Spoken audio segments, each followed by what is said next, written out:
All right, guys, so we have been driving this Volkswagen just a little tiny bit since we finished it. Still hasn't gotten in alignment yet, so we've just been taking it around town, short little trips around the block just to make sure everything is going good. And we've already found one issue with it. You know, maybe isn't that big of a deal. It might not turn into a huge project, but it definitely, from what I've seen, looks like it might be, and it's something that I should have done earlier.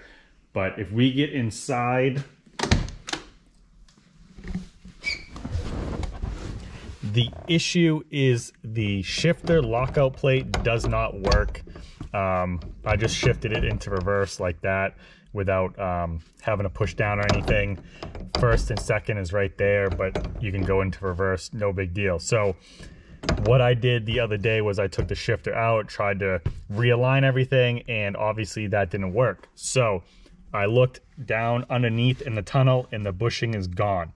So this is something I should have done earlier, but I'm gonna have to take out the shifter and replace that bushing. I have the two pieces right here. I'm gonna do the coupler in the back, obviously, since I'm taking that out anyways.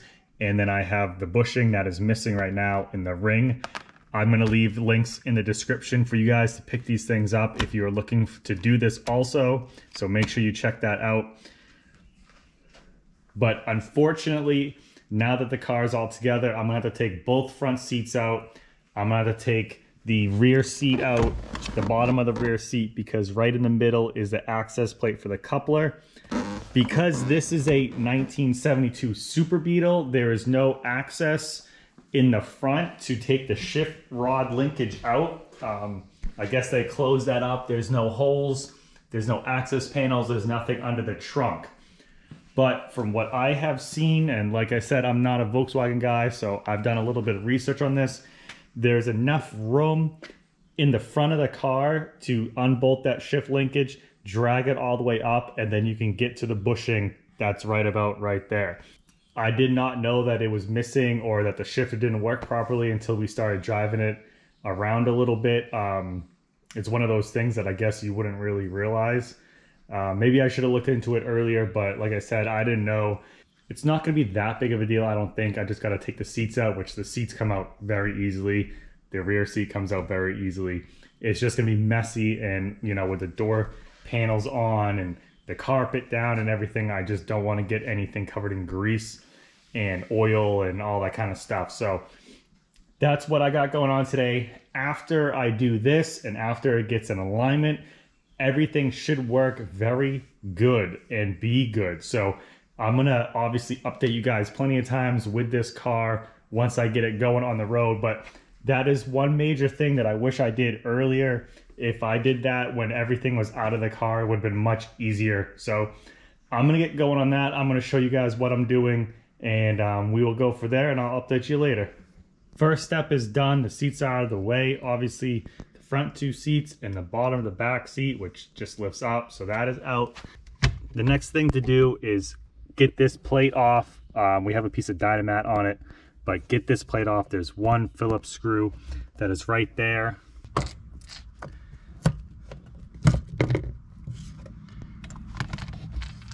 And underneath that is where the coupler is, which is this piece. I did actually look at this earlier and saw that it was in good shape and just greased it up, and didn't think about looking at the bushing in the front. So we're gonna take this out because we're gonna have to unbolt it anyways and then replace it. We're here, why not? So that's step number one. And then the next thing is we have to take the shifter out. There's two 13mm bolts right here. The shifter, the spring, and the lockout plates all gonna come out.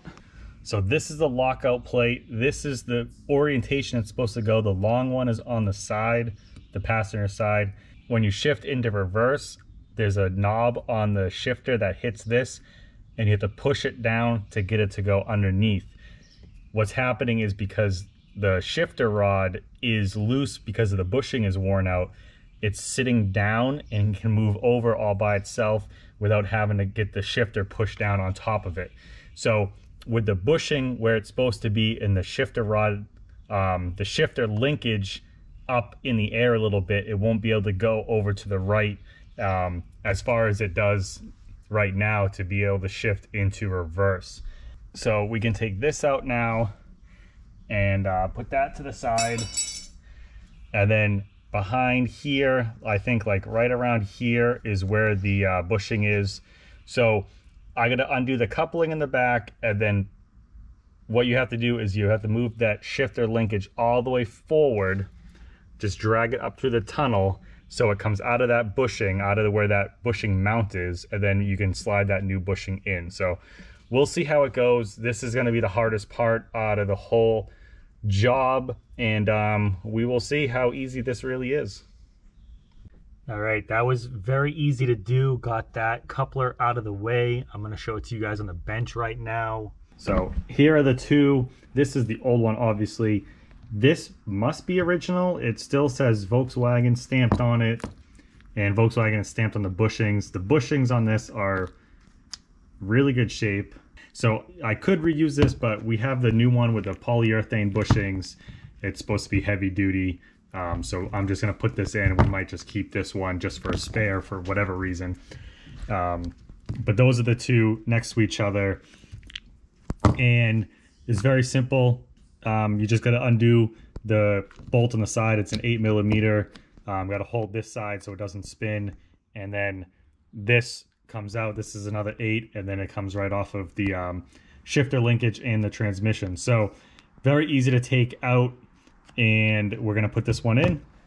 And so now comes the hard part, where we have to keep this shifter linkage from falling down when it comes out of that bushing, or the bushing mount, because the bushing's not there. And we have to drag it all the way up, and then we have to put our hands in there to get that bushing back in. So that'll be the next step right now. It should go good. I'm not that worried about it, so we will see. All right, guys, I lied to you. I said the old bushing wasn't in there. This is the old bushing right here. 3 pieces that was still attached to this. This is very hard and brittle. See how I can just snap that in one hand.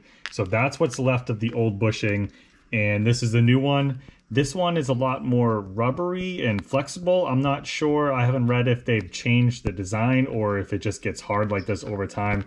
But this ring was still there, and then there was one big piece, and now it's broken into 3.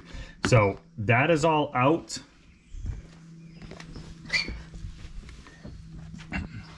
And if we look into what I got going on right here, I use the zip tie method. That way it holds the shift linkage up and it won't fall down. And if I can show you guys, I'm not sure if you'll see it. There it is. That's the end where the coupler goes to the back of the transmission. So I pulled it out far enough, and then I can get the bushing in. The bushing sits, I'm guessing, right around here. So that's where the bushing goes, and with the shifter rod up all the way, I'll be able to get that bushing shoved in there, and then I'll be able to drag the linkage back all the way till it gets to the coupling. So that wasn't that bad. I've heard horror stories when I was looking at this, but that really wasn't that bad. And I guess the next worst thing was trying to get all this back together and slide the shifter linkage through. Hopefully that'll go just as easy, because this part really wasn't hard. I was pleasantly surprised. That's about it for this part. I'm gonna get the shifter bushing in, update you guys after I get that done, and we will go from there. Hopefully I'll be done with this sooner than later, and I'll be out driving around. This has been super easy. It would have been easier, obviously, I guess, without anything, you know, the interior not in, but you know, it didn't really change much because the seats would have to be out anyways. But I've already got this all the way in. You can kind of see it right there. That's the bushing in the holder with the ring on it. You know, it's really hard to get a video of that. So that's in. I've slid it all the way back already. Obviously, I gotta go a little bit further, but I have to do the coupler right here. And I dropped my phone down in there to show you guys what it looks like with the shifter rod in there. So I'm gonna show you guys that right now.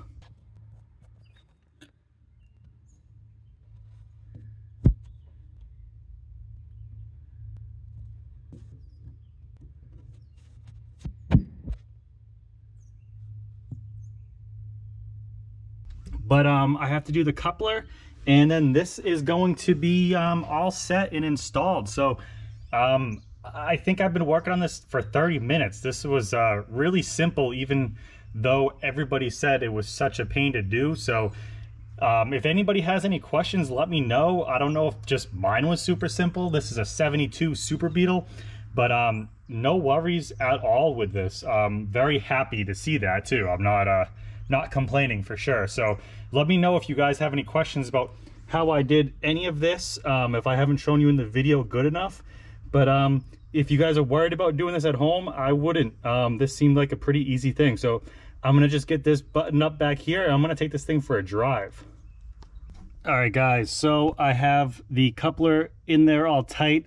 I did safety wire up that bolt. There was no safety wire on the original one, or the one that I pulled out, so maybe it has been replaced, even though it was replaced with an original style with Volkswagen part numbers. But that is safety wired in, all tight. Everything's good back there. So now moving up to the front, I'm going to put the shifter back on, and I'm going to check, make sure everything's good before I put the seats back in, because obviously if I put the seats back in and then I have to adjust things, it'll be harder. So the lockout plate is going to go on first. This is the way that it needs to be, with this long bent tab on the passenger side, just like that. And then, like I said, the shifter, this thing's gross, but there's a piece on the shifter, a little nub on the shifter that hits that, and that's what you have to do to push down and go to reverse. So they say to push this all the way up into the passenger side to start. That way it works the best. So I'm gonna put it in there, make sure it shifts good, and then if it does, I'm gonna continue bolting it all up, put the seats back in, and I will be done with this one little project. So hopefully it goes just the way it's planned.